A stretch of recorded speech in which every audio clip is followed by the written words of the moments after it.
Welcome everyone, my self Pankaj Yadav आपके अपने YouTube channel medical science में एक बार फिर नई वीडियो के साथ में हाजिर हूँ, जो कि है वाटर सील ड्रेनेज। यानी कि sir water seal drainage, water seal drainage का मतलब क्या होता है? ये जो टॉपिक है ना, ये टॉपिक बड़ा ही इंपॉर्टेंट टॉपिक है। अगर आप नर्सिंग ऑफिसर की तैयारी कर रहे हो और आप एग्जाम ने पहले कभी दिया हो या फिर देने वाले हो, तो याद रखना माय फ्रेंड्स, एक क्वेश्चन इसके अंदर से हमेशा आता है, हमेशा पूछा जाता है। फंडामेंटल के अंदर one of the most important topic में से ये टॉपिक है। मैंने जितने भी एग्जाम दिए थे तो उनके अंदर हर एक ना एक एग्जाम्स के अंदर ही आता था, तो आज भी आ रहा है और आगे भी आएगा। तो आई होप कि ये वीडियो आप पूरी देखना और पूरा समझना कि क्वेश्चन कहाँ से आते हैं। मैं सारा सब कुछ बताऊंगा आपको, और वीडियो को कंप्लीट देखना कि ये पूरा टॉपिक समझ में आए। ज्यादा बड़ा टॉपिक नहीं है, छोटा ही टॉपिक है, बट वीडियो पूरी देखना। तो चलिए शुरू करते हैं बिना किसी देरी के।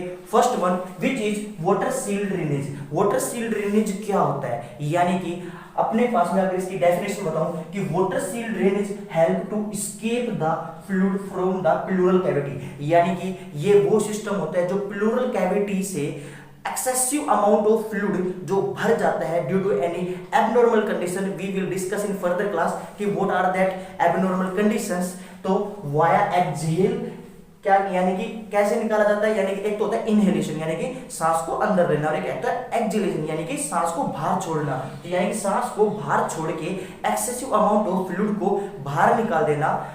And breathe and prevent reverse flow of air in pleural cavity during the inhalation.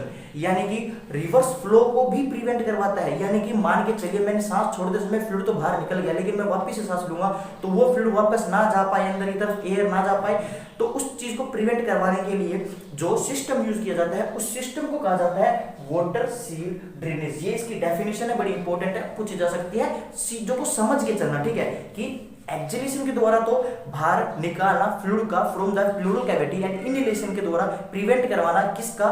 वापस से उसको एंट्री करवाने से। यानी कि समटाइम्स क्या होता है कि भाई अगर अपन सांस लेते हैं जब तो फ्लूइड बाहर निकल जाता है, लेकिन वापस हमें लेते हैं तो वापस अंदर आ जाता है। जो एक्सेसिव फ्लूइड होता है, जो एयर होती है या फिर ब्लड होता है, व्हाटएवर बी द जो उसके अंदर एब्नॉर्मल चीज एक्यूमुलेट हो चुकी है, तो उस चीज को बाहर निकालने के लिए, ठीक है? इसको also called as ICD, intercostal drainage. ये नाम से ज्यादा सुना जाता है कि इंटरकोस्टल ड्रेनेज। तो क्वेश्चन ये पूछा जाता है कि which is the common drainage system used after the surgery और टू रिलीव द डिजीनिया वगैरह को। तो व्हिच इज दैट जो अपने क्लिनिकल कंडीशन के अंदर यूज किया जाता है, that is intercostal drainage, ICD, ठीक है? ये कहा जाता है इसको। देन उसके बाद में सर अगर मैं इसके पर्पस बताऊं, ठीक है, लिख लिया होगा आपने ये।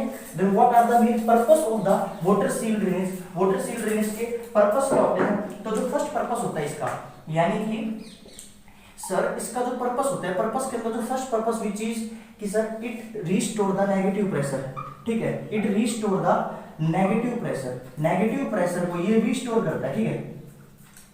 द सेकेंड वन, अगर मान के चलिए अगर फ्लूइड फंसा पड़ा है अपने जो प्लूरल कैविटी है, उस प्लूरल कैविटी के अंदर फ्लूइड एक्यूमुलेट हो चुका है एक्सेसिव अमाउंट के अंदर, तो क्या करेगा? सांस लेने के अंदर डिफिकल्टी आएगी। टू रिलीव द डिजीनिया, यानी कि इसके अंदर क्या होता है? टू रिलीव द डिजीनिया, यानी कि डिजीनिया से रिलीव करवाने के लिए इसका यूज किया जा सकता है। And the third one which is either to restore the negative pressure को, टू रिलीव द डिजीनिया, और excessive to remove the excessive fluid, यानी कि सर एक्सेसिव फ्लूइड को रिमूव करवाने के लिए। ये तो मैंने आपको दिया पता, ठीक है? तो ये थे सारे के सारे जो इसके अंदर पर्पस होते हैं, मेन इसका यूज किया जा सकता है। इंडिकेशन, इसके बाद में लिख लेगा। देन उसके बाद में what are the main indication जहां पे से इसकी यूज किया जाता है। तो जो अपने पास में डिजीज कंडीशन होती है, यानी कि इंडिकेशन, अगर मैं इंडिकेशन की बताऊं तो सर जो मेन इसकी इंडिकेशन होती है, या तो न्यूमोथोरेक्स, ठीक है, न्यूमोथोरेक्स, सर हाइड्रोथोरेक्स, हाइड्रोथोरेक्स, और इसके अलावा हाइड्रोथोरेक्स हो जाती है। देन इसके अलावा होती है सर हीमोथोरेक्स, ठीक है, और एम्फाइमा। यानी कि ये जो चार कंडीशन होती है, अगर आप न्यूमोथोरेक्स लिख रहे हो, यानी कि थोरेसिक कैविटी के अंदर एयर एक्यूमुलेट हो चुकी है, एटमॉस्फेरिक एयर होती है, वो जो समटाइम्स चोट लग जाती है, ब्लंट इंजरी हो जाती है, तो उस टाइम पे जो न्यूमोथोरेक्स कंडीशन हो जाती है, इससे रिलेटेड एक क्वेश्चन याद रखना। अगर ये आ जाता है कि भाई न्यूमोथोरेक्स हो गया, तो उसके अंदर क्या फाइंड किया जाएगा कि भाई हाँ ये इसके अंदर भाई न्यूमोथोरैक्स हो चुका है, तो उसको फाइंड आउट करने के लिए जो अपन देखते हैं उसके अंदर फर्स्ट होती है कि जो ब्रेथ साउंड होती है इस पेशेंट के अंदर वो एब्सेंट हो जाती है। तो ऑप्शन के अंदर ये आएगा कि the breath sound are diminished या फिर एब्सेंट, तो उसको टिक करके आना है कि हो जाती है इसके अंदर, ठीक है। तो ये सेकंड एंड थर्ड के ऊपर किया जाता है, ठीक है। जो हाइड्रोथोरैक्स होता है ये 8th and 9th intercostal muscles के ऊपर, ठीक है, इंटरकोस्टल स्पेस के ऊपर किया जाता है, ठीक है, और ये भी इंटरकोस्टल स्पेस के ऊपर, ठीक है, समझ जाना। और हीमोथोरैक्स क्या होती है, हीमोथोरैक्स करती है 4th एंड 5th के ऊपर, 4th and 5th intercostal space, ठीक है, यहां पे इसको किया जाता है। तो ये था एम्फाइमा पस फॉर्मेशन हो जाती है पस को बाहर निकालने के लिए। तो ये 3 चीज आप याद रखना, ठीक है। हाइड्रोथोरैक्स, एक टर्म और आती है पीजीएचएमडी के अंदर ये जो पता रहा हूं उसके साथ में कि काइलोथोरैक्स क्या होती है। काइलोथोरैक्स के अंदर क्या होता है कि लिम्फेटिक टिश्यू होते हैं, लिम्फेटिक जो फ्लूइड होता है वो एक्यूमुलेट हो जाता है अपने इसके अंदर प्लूरल कैविटी के अंदर, तो वो टर्म याद रखना, काइलोथोरैक्स कहा जाता है, CHYLOTHOR, ठीक है, काइलोथोरैक्स कहा जाता है। तो ये टर्म किसके अंदर होती है, लिम्फेटिक फ्लूइड के अंदर फंस जाती है। तो ये 4 टर्म होती है। इसके बाद में एम्फाइसीमा का एम्फाइमा होती है जो कि पस फॉर्मेशन हो जाती है, तो उसके अंदर रिमूव करवाने के लिए इसका यूज किया जा सकता है। देन उसके बाद में मैं इसकी बताऊं कि भाई मैंने बता दिया सर आपको इसी आईसीडी कहा जाता है, इसमें इंटरकोस्टल ड्रेनेज होता है। देन एक चीज आती है टी ट्यूब, यानी कि टी ट्यूब किसके अंदर यूज की जाती है, टी ट्यूब सिर्फ एक्सेसिव या फिर to restore the normal biliary tract pathway, यानी कि इस पाथवे को वापस से रिस्टोर करवाने के लिए, प्लस में टू रिमूव द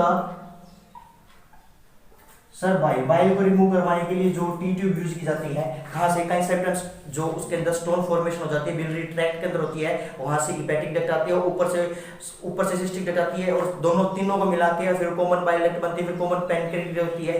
तो सारे जो भी उस पूरी सिस्टम के अंदर जहां पे भी अगर स्टोन फॉर्मेशन हो जाता है तो वो प्रॉपर तरीके से फंक्शन नहीं कर पाती है, बाइल आएगा नहीं तो जॉइंटस क्रिएट कर देगा, और जॉइंटस क्रिएट कर देगा तो आपको पता है फर्दर कॉम्प्लिकेशन होते जाएंगे। एक जॉइंटस याद रखना, अगर दिमाग के अंदर जो कर्निक्चर्स नाम की जगह हो जाती है, कर्निक्चर्स नाम की परेशानी हो जाती है, एबनॉर्मलिटी हो जाती है, जब 20 ग्राम mg 20 mg पर डीएल से जब एक्सेसिव अमाउंट के बढ़ जाता है किसका, बिलिरुबिन का, ठीक है, और हीरिंग लॉस हो जाती है। तो ये चीज थे, अगर माइल्ड है तो हीरिंग लॉस होती है, अगर सीवियर कंडीशन के अंदर हो जाता है जॉइंटस तो कर्निक्चर्स आने लग जाते हैं। तो वो जो स्टेट होती है किसके अंदर होती है, बिलिरुबिन के अंदर होती है। तो किसको रिमूव करवाने के लिए टी ट्यूब यूज की जाती है, ठीक है। और सर 3 to 5 डेज इसकी वो होती है। ये तो कंप्लीट हो गया। देन उसके बाद में सर आईसीडी की जो ड्यूरेशन होती है, कि जो ड्यूरेशन ऑफ आईसीडी, ये कितने दिन तक इसका यूज किया जा सकता है, तो सर 3 to 5 डेज तक इसका यूज किया जाता है, ठीक है। 3 to 5 डेज तक अपन आईसीडी का, इंटरकोस्टल ड्रेनेज का अपन जांच किया जा सकता है, इसके अंदर यूज किया जा सकता है, ठीक है। देन उसके बाद में अपने पास में क्या होता है, टी ट्यूब हो गया। देन उसके बाद में इन्फ्लुएंसिंग फैक्टर्स पढ़ते हैं इसके बारे में, यानी कि इन्फ्लुएंसिंग फैक्टर्स कौन से होते हैं, ठीक है भाई, जो इसको इन्फ्लुएंस कर सकते हैं। तो सबसे पहले होती है पोजीशन। भाई इन्फ्लुएंसिंग फैक्टर के अंदर सबसे पहले क्या होती है कि पोजीशन क्या होती है, पोजीशन हमेशा क्या से देगी सर, फाउलर पोजीशन दी जाएगी, ठीक है, फाउलर पोजीशन दी जाएगी। किसको सर, फाउलर पोजीशन दी जाएगी पेशेंट को, फाउलर पोजीशन दे दी गई है। देन उसके बाद में मैंने आपको दूसरा बता ही दिया था कि अगर सर न्यूमोथोरैक्स हो रही है, ठीक है, न्यूमोथोरैक्स हो रही है तो क्या दिया जाएगा, कहां पे किया जाएगा sir, second and third intercostal space के ऊपर किया जाएगा, नीडल इंसर्ट की जाएगी, वहां से ड्रेनेज किया जाएगा, ठीक है। और अगर हाइड्रोथोरैक्स हो रही है, तो एक बार फिर लिख लेना 8th and 9th intercostal space, ठीक है, 8th and 9th, तो ये था। और बाकी हीमोथोरैक्स हो रही है तो 4th and 5th पे, ठीक है, 4th and 5th के ऊपर इसको लगा दिया जाता है, ठीक है। और बाकी इसके अंदर जो वाटर सील ड्रेनेज ये लिया आपने। देन उसके बाद में पोजीशंस हो गई इसकी। पोजीशन के बाद में जो सर कैथेटर होता है ना, जो उसके अंदर होती है वो कैथेटर ट्यूब होती है सर, वो chest at the below the chest level पे लगाई जाती है, ठीक है sir, below the chest level, यानी कि जो वो कैथेटर होती है, ट्यूब होती है, वो ट्यूब को क्या कहता है sir, below the chest level रखा जाता है टू मेंटेन द ग्रेविटी, यानी कि मेंटेन द ग्रेविटी को मेंटेन करने के लिए, टू मेंटेन द ग्रेविटी को मेंटेन करने के लिए, ठीक है, कि भाई प्रॉपर तरीके से बाहर निकल जाए, सारा का सारा जो फ्लूइड होता है एक्सेसिव अमाउंट के अंदर वो सारा सारा फ्लूइड बाहर निकल जाए। उस फ्लूइड को मेंटेन करने के लिए जो यूज की जाती है उसको बिलो द ग्रेविटी रखा जाता है। ठीक है, अब शुरू करते हैं अपने पास में इससे रिलेटेड। ठीक है, देखो एक चीज हो गया रखना, क्वेश्चन कई बार ये पूछा जाता है कि ना अगर एक पेशेंट है भाई किसी भी एक सर्जरी डिपार्टमेंट के अंदर है, कहीं भी है, उसको शिफ्ट किया जा रहा है एक अनदर वार्ड के अंदर और उसके अंदर आईसीडी लगी हुई है यानी कि इंटरकोस्टल ड्रेनेज चल रहा है, तो अब क्या करोगे, कैसे उसको किया जाएगा उसके अंदर। तो याद रखना उसको क्लैंप करके एट द चेस्ट लेवल के ऊपर, यानी कि क्वेश्चन आएगा ये और आंसर के अंदर ऑप्शन के अंदर लिखा होगा by clamping at the chest of the level के ऊपर आईसीडी को रख के देन उसको शिफ्ट किया जाता है। तो ये इसकी प्रायोरिटी होती है during the shifting the patient. ठीक है, तो इसके बाद हम शुरू करते हैं कि भाई जो वाटर सील बोतल होती है, यानी कि देखो ये तो हो गया, अब इसके सिस्टम के बारे में बता देता हूँ भाई कैसे सिस्टम ये काम करता है। ठीक है, तो इसका सिस्टम के बारे में बस इतना से याद रखना कि देखो एक तो ये तो जो यहाँ से होती है बोतल, ठीक है, एक ये बोतल होती है, फिर ये दूसरी कनेक्ट के साथ में बोतल होती है, ठीक है, देन तीसरी बोतल होती है ये इसके साथ में ऐसे होती है और ये इसके साथ में ऐसे होती है और ये इसके साथ में होती है। ठीक है, तो जो ये फर्स्ट बोतल होती है इस बोतल को कहते हैं ड्रेनेज बोतल। ठीक है, सबसे पहले, और ये यहाँ पे भी जो पेशेंट होता है वो लेटर रहता है उसकी चेस्ट के अंदर जाके प्लूरल कैविटी के अंदर से यहाँ से जितना फ्लूइड आएगा वो इसके अंदर जाएगा, और जो ये होती है इसके अंदर 2 सेंटीमीटर एनएस रहता है, सलाइन नॉर्मल सलाइन, ठीक है, फिल रहता है, ठीक है, 2 सेंटीमीटर तक। और जो ये थर्ड बोतल होती है इसके अंदर 5 to 10 centimetre of H2O pressure रहता है। ठीक है, और सक्शन बोतल कहा जाता है इसको, क्या कहा जाता है, सक्शन बोतल कहा जाता है। तो ये है टोटल ड्रेनेज सिस्टम जो काम करता है। कैसे काम करता है, सिर्फ उसको ड्रेन आउट करवाने के लिए 3 बोतल होती है, ऐसी होती है, याद रखते ना। फर्स्ट बोतल होती है, ये फर्स्ट है, ये सेकंड है और ये थर्ड बोतल है, और ये तीनों बोतल्स को एक साथ में यूज करके ही अपन उसको सारे को बाहर निकाल जाता है। लास्ट के अंदर ये सक्शन बोतल होती है, इसको 5 to 10 सेंटीमीटर प्रेशर होता है। क्वेश्चन यहाँ से पूछा गया था, एक क्वेश्चन यहाँ से पूछा गया था कि 5 to 10 सेंटीमीटर कितना प्रेशर होता है उसके अंदर, थर्ड बोतल के अंदर, और फर्स्ट बोतल का ड्रेनेज बोतल होती है, याद रखना इसको। देन उसके बाद में अपने पास होती है कि बोतल हो गई, ड्रेनेज बोतल हो गई। देन उसके बाद में इसकी लेंथ पड़ता है, यानी कि सर जो इसकी लेंथ होती है, व्हाट इज द लेंथ। तो मैं इसकी लेंथ के बारे में बताऊं तो सर ये जो लेंथ होती है वो होती है सर 38 से 42 इंच की होती है। ठीक है, 38 से 42 इंच की होती है। अगर 38 से छोटी ले ली गई ना, यानी कि too small lead to the disconnect हो जाएगा जल्दी से, यानी कि मान के चलिए ज्यादा छोटी यूज कर ली अपन तो ज्यादा जल्दी डिस्कनेक्ट हो जाएगा या फिर डिस्प्लेस हो जाएगा। ठीक है, हट जाएगा वहां से। और अगर ज्यादा 42 इंच से ज्यादा लंबी ले लेगी तो सर क्या हो जाएगा उसके अंदर, सर लूप फॉर्मेशन हो जाएगा, लूप फॉर्मेशन या फिर सर कोयल फॉर्मेशन हो जाएगी। ठीक है, कोयल हो जाएगी, तो कोयल और सर ग्रेविटी मेंटेन नहीं पाएगा, due to which gravity formation will not occur. ठीक है, फॉर्मेशन विल नॉट अकर। तो ये complication can be seen into the, अगर टू लॉन्ग लेंगे तो 42 इंच से तो ये कंडीशन हो जाएगी, 38 से नीचे कम लेंगे तो ये कंडीशन हो जाएगी। ठीक है, देन उसके बाद में शुरू करते हैं अपने पास में क्या होता है, भाई लेंथ हो गई है। लेंथ के बाद में अगर इससे रिलेटेड केयर के बारे में बात कर लेते हैं कि sir what can be care given to the patient. ठीक है, तो केयर देने से पहले ना एक चीज याद रखना, केयर देने से पहले एक चीज याद रखना कि पेशेंट को डीप ब्रीथ लेने के लिए बोला जाएगा। डीप ब्रीथ यानी कि लंबी सांस लेने के लिए बोला जाएगा, जिससे कि उसके अंदर एक्सेसिव जो फ्लूइड होता है ना वो बाहर निकल सके। अगर वो डीप ब्रीथ नहीं कर पा रहा है तो फिर सक्शन करवानी पड़ेगी। तो एक चीज याद रखना, एक्टिविटी के अंदर अगर केयर करने से पहले क्या करवाना पड़ता है, डीप ब्रीथ के लिए इंस्ट्रक्ट करवाना पड़ता है। अगर पेशेंट नहीं ले पा रहा है, नहीं कर पा रहा है तो फिर प्रायोरिटी सक्शनिंग की दी जाएगी। ठीक है, देन उसके बाद में सर केयर होती है। केयर के अंदर मैं बताऊं कि भाई केयर कैसे की जाती है इसकी। देखो सबसे पहले क्या किया जाता है, जो इंसिजन साइट होती है ना, उसको इंसिजन साइट को टिंचर ऑफ बेंजोइट से, ठीक है, टिंचर ऑफ बेंजोइट से साफ किया जाता है। ठीक है, central to peripheral, central to peripheral, याद रखना। ठीक है, सेंट्रल टू पेरिफेरल को साफ किया जाता है टिंचर ऑफ बेंजोइट के द्वारा। बाकी सर पेटेंसी मेंटेन करके रखनी पड़ती है। ठीक है, पेटेंसी मेंटेन करके रखनी पड़ती है। एबनॉर्मल फाइंडिंग को चेक कर लिया।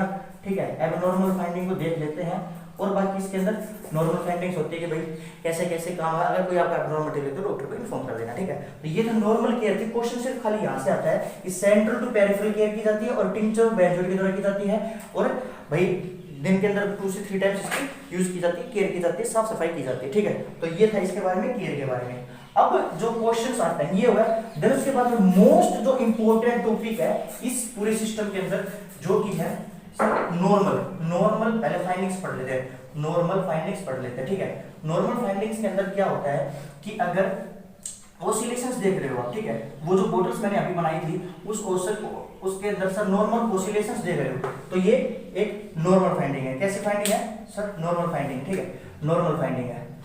और अगर इंटरमिटेंट ऑसिलेशंस हो रही है, इंटरमिटेंट ऑसिलेशंस हो रही है, इंटरमिटेंट ऑसिलेशंस है, तो भी ये नॉर्मल फाइंडिंग है, ठीक है, तो भी ये नॉर्मल फाइंडिंग है।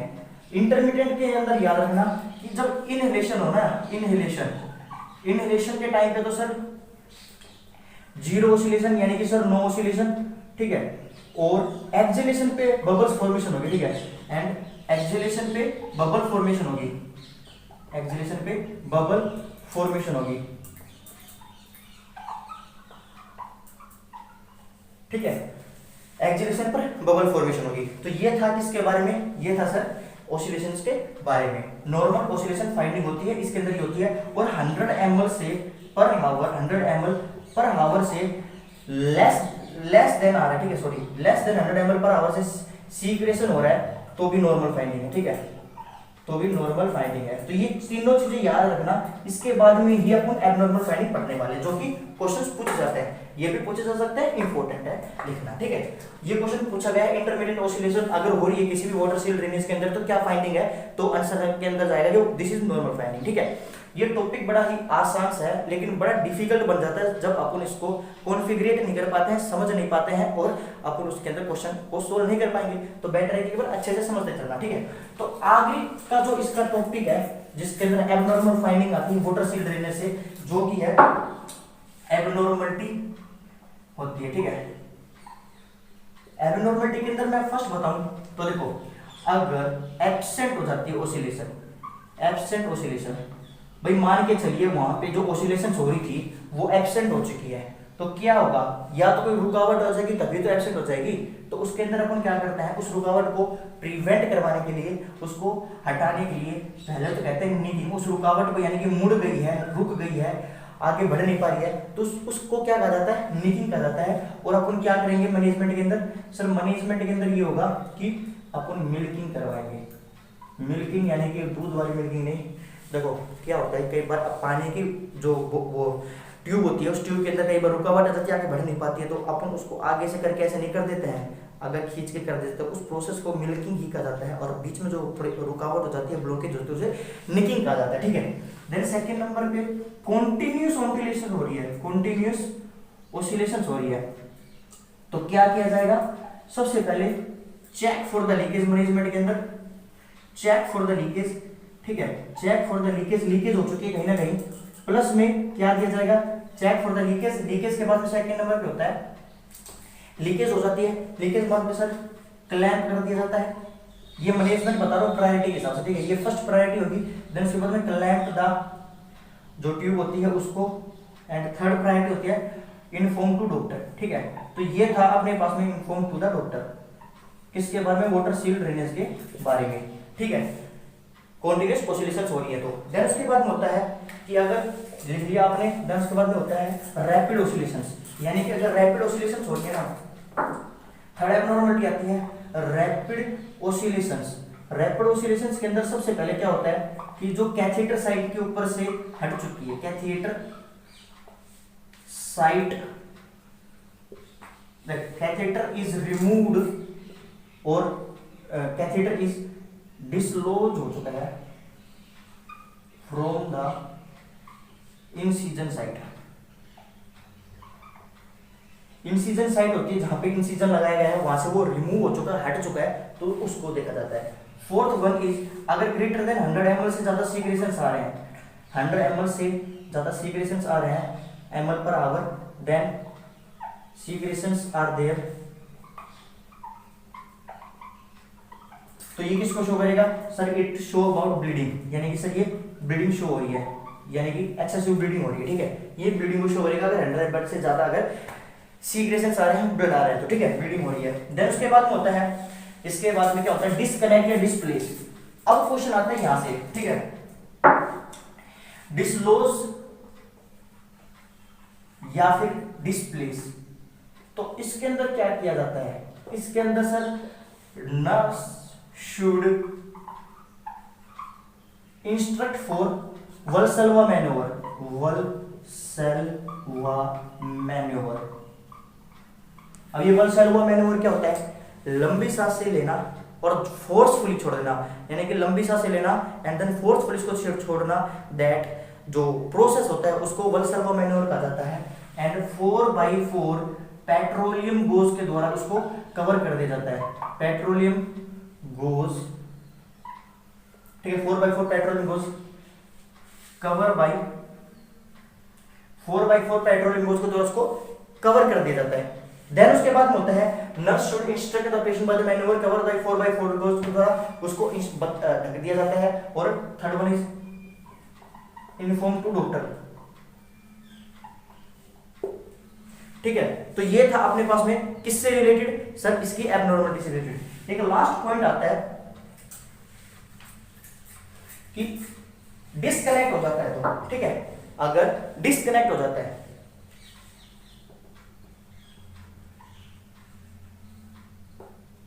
ठीक है, अगर डिस्कनेक्ट हो जाता है, क्या डिस्कनेक्ट हो जाता है सर, जो चेस्ट कैथेटर से जो साइड से आ रहा है वो अगर डिस्कनेक्ट हो जाता है, जो कैथेटर आ रहा है, तो उसके अंदर क्या किया जाएगा सर, जो डिस्टल एंड है ना, डिस्टल एंड